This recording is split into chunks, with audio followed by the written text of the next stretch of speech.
Bismillahirrahmanirrahim. وجدتها وقومها يسجدون للشمس من دون الله وزين لهم الشيطان أعمالهم.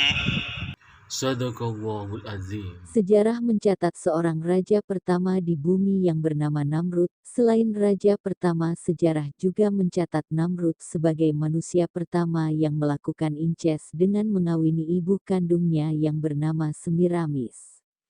Zaman kekuasaan Namrud inilah lagi-lagi sejarah mencatat dibentuknya institusi kepolisian yang diperintahkan oleh Namrud untuk memata-matai Nabi Ibrahim alaihissalam. Raja yang bertahta di Babilonia ini masih keturunan dari Nabi Nuh alaihissalam dari Kusi. Dalam zamannya penyembahan terhadap matahari merupakan salah satu ritual penting. Ritual Namrud inilah yang diadopsi menjadi ritual bangsa pagan Romawi kuno dan berabad kemudian diadopsi menjadi penyembahan dewa matahari.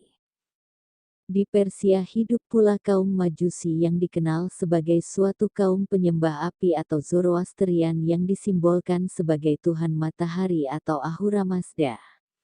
Islam juga mengenal Majusi sebagai sebuah agama dengan akidah dualisme, yakni meyakini adanya Tuhan kebaikan dan Tuhan kejahatan, penguasa terang dan penguasa kegelapan. Karenanya mereka dikenal sebagai penyembah api sebagai lambang kebaikan.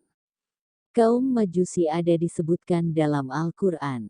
Sesungguhnya orang-orang yang beriman, orang-orang Yahudi, orang-orang Sabi'in, orang-orang Nasrani, orang-orang Majusi dan orang-orang musyrik, Allah akan memberi keputusan di antara mereka pada hari kiamat. Sesungguhnya Allah menyaksikan segala sesuatu. Al-Hajj ayat 17. Bangsa Yunani kuno memiliki banyak dewa-dewi seperti halnya bangsa pagan Roma. Salah satu dewanya adalah dewa matahari yang juga disebut Helios. Bahkan untuk kekhidmatan kepada dewa ini, dibangun sebuah kota yang dinamakan sebagai Heliopolis atau kota cahaya. Ia personifikasi dari matahari. Helios adalah putra dari Titan Hyperion dan Thea dan kakak dari Eos, Fajar, dan Selene, bulan. Helios digambarkan sebagai seorang dewa dengan mahkota cahaya matahari yang bersinar. Setiap pagi ia terbang melintasi langit dengan keretanya yang dijalankan oleh 4 ekor kuda, dan kembali ke kerajaan emas istananya yang dibangun oleh Hephaestus, setelah seharian melintasi langit. Terkadang dia diidentifikkan dengan Apollo. Persamaan dari Helios di mitologi Romawi adalah Sol, nama Latin dari matahari. Bangsa pagan Roma mengenal dewa Mitra sebagai dewa matahari yang merupakan pengaruh dari ritual Persia. Sol adalah personifikasi matahari dan dewa dalam agama Romawi kuno. Ada beberapa perdebatan tentang pentingnya tanggal 21 Desember bagi pemujaan Sol. Menurut satu sumber yang terlambat, orang Romawi mengadakan festival pada tanggal 21 Desember di Dies Natalis Invicti, hari lahir orang yang tak terkalahkan. Kebanyakan sarjana menganggap Sol Invictus memang dimaksudkan, meskipun sumber kami untuk festival ini tidak menyatakannya secara eksplisit. Tanggal 25 Desember biasanya diindikasikan sebagai tanggal titik balik matahari musim dingin, dengan perpanjangan waktu siang hari pertama yang terdeteksi. Di Mesir berkuasa dinasti Fir'aun.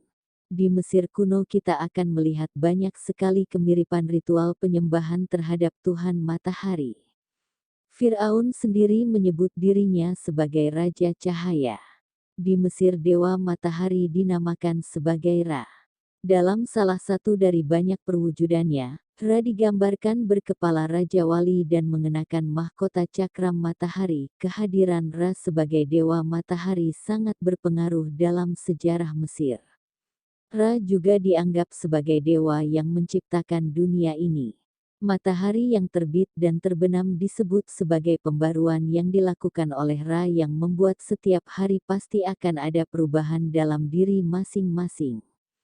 Di Amerika Selatan yang ribuan mil jauhnya dari Jazirah Arab dan Persia, suku Inka, suku Maya, dan suku Aztec mereka semua memiliki ritual penyembahan terhadap dewa matahari terdapat di kuil matahari. Suku Inka menyebut dewa matahari dengan istilah inti. Suku Aztec menamakannya Viracocha, suku Maya menamakan dewa matahari dengan sebutan Kukulkan, karena banyaknya kemiripan ritual-ritual 33 suku besar Amerika Selatan ini dengan ritual Mesir kuno seperti membangun piramida pembalseman mayat raja dan pangeran menjadi mumi dan juga menyembah terhadap matahari. Maka banyak sejarawan mengapa ada orang Mesir kuno yang pernah berkunjung ke Amerika Selatan. Hal ini masih sebatas dugaan. Bangsa Jepang sampai sekarang masih menganut agama Shinto yang inti ritualnya merupakan penyembahan terhadap dewa matahari Amaterasu. Di saat Jepang masih menjajah Indonesia dalam Perang Dunia Kedua, tiap pagi saat matahari terbit rakyat Indonesia dipaksa untuk menghadapkan badan ke arah matahari terbit dan membungkukkan badan untuk menghormati dewa mataharinya Nippon. Ise Jingu digunakan untuk menyembah Amaterasu. Kuil Ise Jingu dikenal sebagai salah satu kuil paling keramat di Jepang sampai keberadaannya tetap diakui penting. Ise Jingu umumnya punya 120 kuil kecil yang disusun jadi bagian depan, tengah, sampai luar. Ise Jingu yang tersedia pas ini tak dulu punya usia 20 tahun.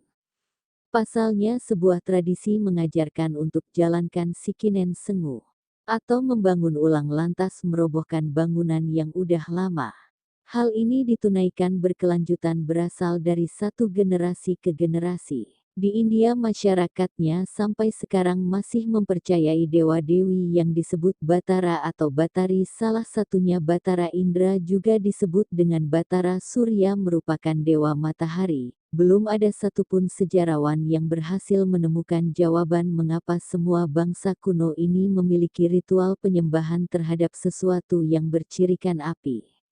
Yang ada yang baru sebatas dugaan-dugaan. Kebanyakan anggapan menyebutkan jika sejak dulu manusia telah menganggap terang atau cahaya yang berasal dari api sebagian zat yang bisa menolong mereka, kebalikan dari gelap yang diasosiasikan sebagai kekuatan jahat yang harus dihindari dan diperangi. Sebab itu mereka menyembah api. Ini semua baru dugaan sederhana, wallahu a'lam bishawab.